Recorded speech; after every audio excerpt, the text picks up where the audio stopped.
Welcome to the deep dive. Today, we're really getting into something fascinating and maybe a bit unsettling. It's one of the big paradoxes from history, from the Exodus story. That's I right. mean, just think about the sheer scale of that miracle.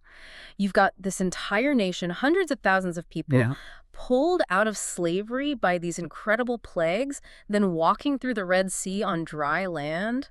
I mean, wow, the most amazing display of divine power you could imagine. Absolutely staggering. Yet, and this is the kicker, after all that, after 40 years in the wilderness with God right there providing for them, only two men, just two from that original generation actually made it into the promised land, Joshua and Caleb. Two out of perhaps hundreds of thousands, maybe more. It's almost a 100% failure rate, statistically speaking. It's Close. stunning. It really is. So our mission today is to explore this massive, wasteful deliverance, you could almost call it. It raises huge questions, right, about God's plan, human choice, responsibility. Huge question. And we're going to look at it through the lens of open theism, see how that framework might help make sense of this tension. Yeah, because the scale of that failure, it's what really disrupts, the traditional ways of thinking about it. How so? Well, think like a project manager, right? You look at this, the effort involved, the miracles, and then the outcome. Nearly everyone fails to reach the goal. It looks incredibly inefficient. Yeah, you'd get fired for results like that. Exactly. And that's why the standard theological models, the ones that often lean heavily on God having meticulous control or exhaustive certainty about the future, they really struggle with this story. Okay, let's unpack those hodls then. Understanding the problems helps see why a different approach might be needed. So where do the main traditional views run into trouble here? Well, let's start with what our sources call the Calvinist dilemma. Mhm. This view generally holds that God meticulously plans and controls everything that happens, every event. Including all the failures in the wilderness, the complaining, the rebellion, the dying off. According to that stricter view, yes, all predetermined from eternity. If that's the case, if it was all just a script playing out, then the tragedy, the drama of it all feels kind of hollow. That's precisely the dilemma. If every bit of unbelief was already locked in, then why does the Bible describe God as being genuinely angry or grieved or, disappointed? Right, the golden calf incident, God threatening to wipe them out. Yeah. If God knew and ordained that whole outcome from the start, then his intense emotional reactions throughout that journey, well, they start to look like what the sources term a cosmic charade. Like an actor pretending to be surprised by the plot twist they already read in the script. Exactly. It makes the divine emotion seem, well, less than genuine, almost performative. Okay, so that's one major hurdle. What about the other main perspective, the Arminian challenge? They emphasize genuine human free will, right? They do, very strongly. But even within Arminianism, there's often this insistence that God still has exhaustive foreknowledge. Meaning, he knows infallibly every single choice everyone will ever make, even if they're free to make it. That's the idea. God knows with absolute certainty who's going to choose what. Okay, so the people are genuinely free, but God already knows the final score. He knows who fails. Yes, and that's where the puzzle still exists for this narrative. If God knew for sure, that almost all those adults would rebel and end up dying in the desert. Then why rescue them all in the first place? Exactly. Why go through the 10 plagues, the Red Sea parting, all of it, knowing the outcome for that specific generation was going to be mass failure and death outside the Promised Land? It seems like the rescue effort is undermined if the failure is already a known certainty. Right. The deliverance seems almost, well, tragically pointless for that generation if the outcome was already infallibly known. So, okay, if the traditional models have these difficulties making sense of the massive failure rate without making God seem either inefficient or maybe insincere in his reactions, we need another way to look at it. And that brings us to open theism. Right. How does open theism reframe this whole wilderness journey? What's different? Well, fundamentally, open theism suggests the story isn't about God executing a pre-written, unchangeable script. Instead, it sees it as a drama of genuine relationship. A drama, meaning unpredictable. In a sense, yes. It's an interpretation where God's love operates through real risk. And the key idea, the controversial part for many, is that God intentionally limits his own knowledge of future free human choices. Whoa, okay. He limits his knowledge. So God genuinely didn't know for sure what the Israelites would choose at crucial moments. According to this view, yes. He didn't foreknow with certainty their specific free choices, like the rebellion at Kadesh Barnea. That's a big shift, because the immediate question is, doesn't that make God less powerful, less godlike if he doesn't know everything? That's the core question, absolutely. And the open theist response, as presented in our sources, is that it doesn't diminish God's power, but it redefines his sovereignty. Redefines it how? Sovereignty, in this framework, isn't about controlling every tiny detail. It's about God's ultimate ability to achieve his overall purposes, his grand strategic goals, even while working with genuinely free creatures. He chooses relational power, partnership, over meticulous control. So he's powerful enough to work with and through free choices, even bad ones, to reach his end goal. Precisely. And the sources emphasize that God's willingness to be genuinely hurt or grieved or disappointed by human choices actually shows the depth of his love. He values real relationship, authentic love, more than predictable robotic obedience. So the divine anger and grief we read about weren't just for show. They were real reactions. The genuine, painful response of a loving father watching his children freely choose a destructive path. Okay, that makes the emotions in the text feel much more real. What specific evidence in the story itself supports this idea of a more dynamic, responsive God who maybe didn't have it all mapped out? Well, the text gives us, I think, three strong indicators. First, as we mentioned, the authentic divine emotion. Like with the golden calf. Exactly. Or when the skies come back with that negative report and the people completely reject the promised land, the text just vibrates with God's immediate raw anger and deep disappointment. And crucially, Moses argues with God, pleads with him, and the text says God relents or changes his mind about destroying them all right there. He changes his mind. That only really makes sense if the future wasn't set in stone, right? Yeah. If their rebellion genuinely surprised and angered him in that moment. That's the open theist reading.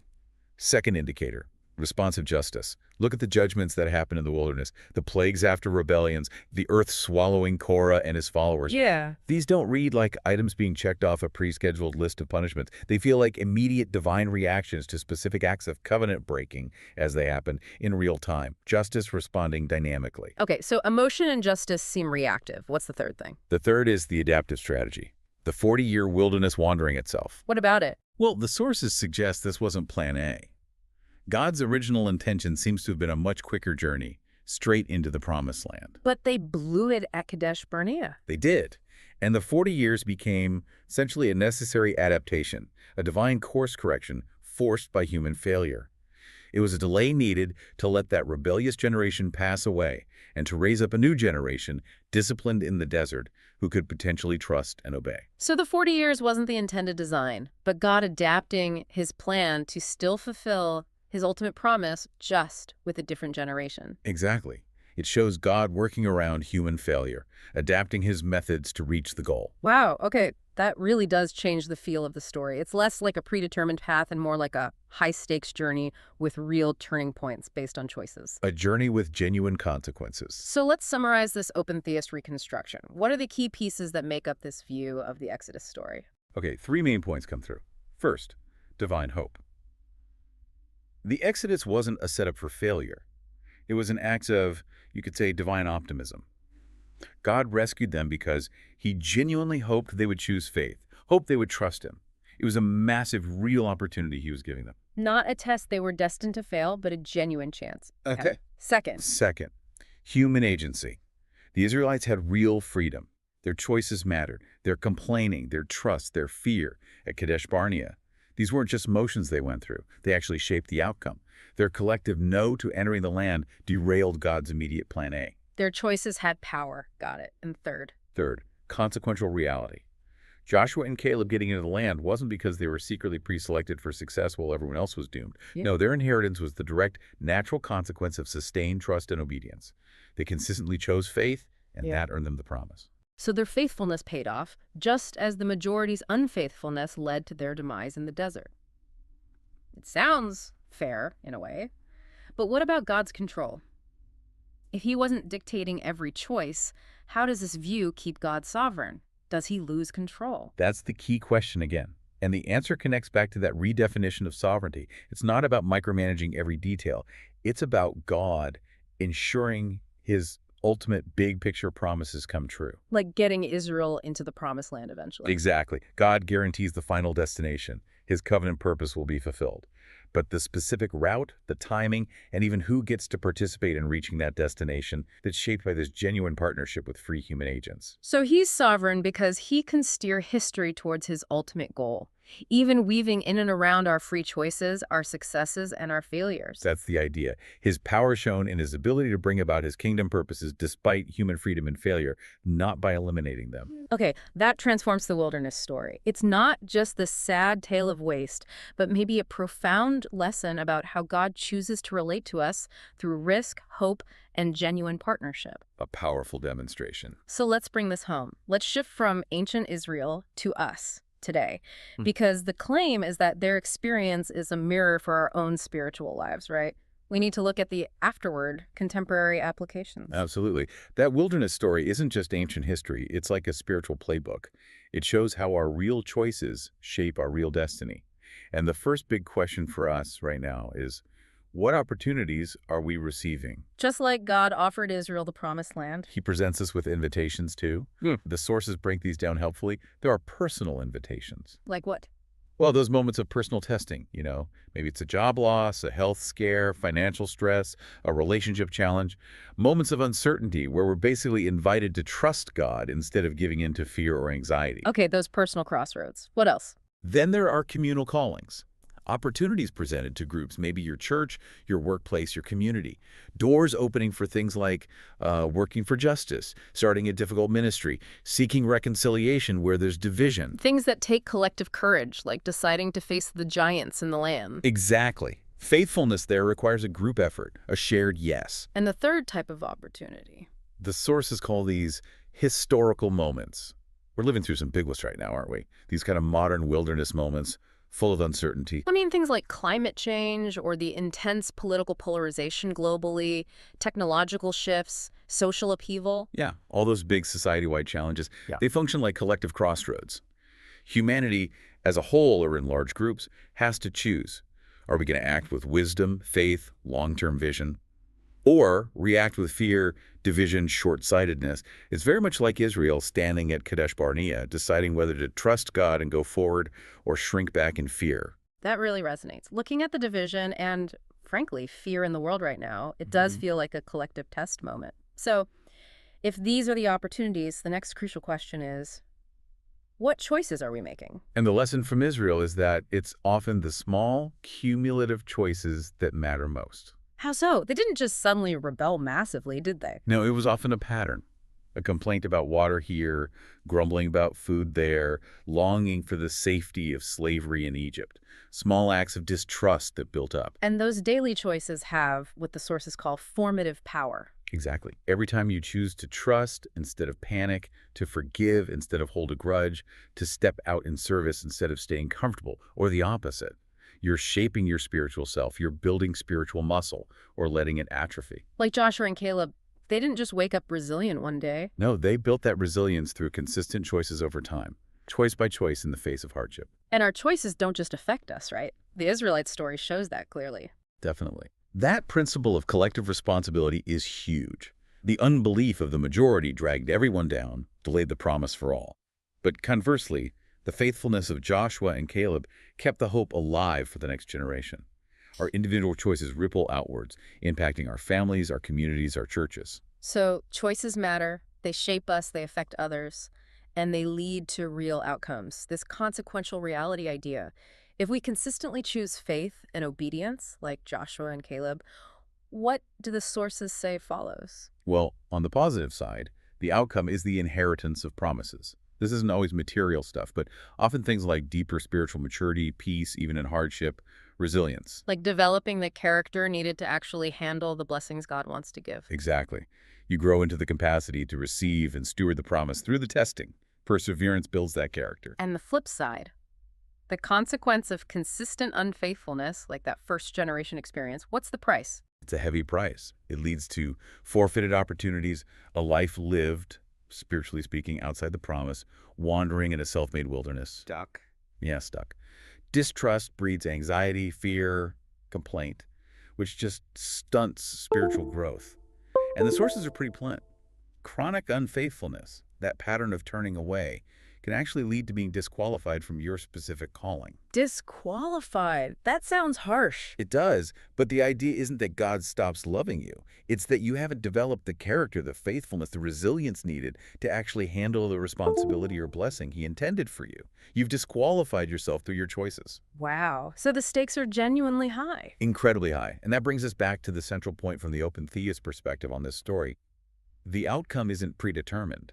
Whether we enter into God's promises for us personally and collectively remains genuinely open. Not because God isn't powerful enough to guarantee it. No, not at all. It's open because He chose to make it open. He chose to operate through genuine partnership where our choices, our trust, our perseverance actually matter. They have real, potentially eternal significance because God decided the relationship, the partnership, was worth the risk. That's a powerful way to frame it. It puts the responsibility and the potential right back on us. We're standing today, right now, in our own kind of wilderness, facing our own Kadesh Barnea moments. Constantly. At crossroads between the promise God offers and the fears that make us want to retreat, between faith and paralysis. So the final thought, the challenge for you listening, is really drawn from that stark image of the Exodus generation. It is. That first generation almost entirely forfeited their incredible inheritance. They saw the miracles, heard the promise, but let fear and unbelief dominate their choices. Only 2 made it through. So the question for you is, as you face your own crossroads, the personal tests, the calls to community action, the big historical challenges of our time, where will you land? Will you be like Joshua and Caleb, choosing resilient trust day by day, developing the character to inherit God's promises? Or will you find yourself siding with the majority, turning back in fear, complaining about the difficulties, and remaining spiritually in the wilderness? The choice, just like the opportunity God gives, is genuinely yours to make.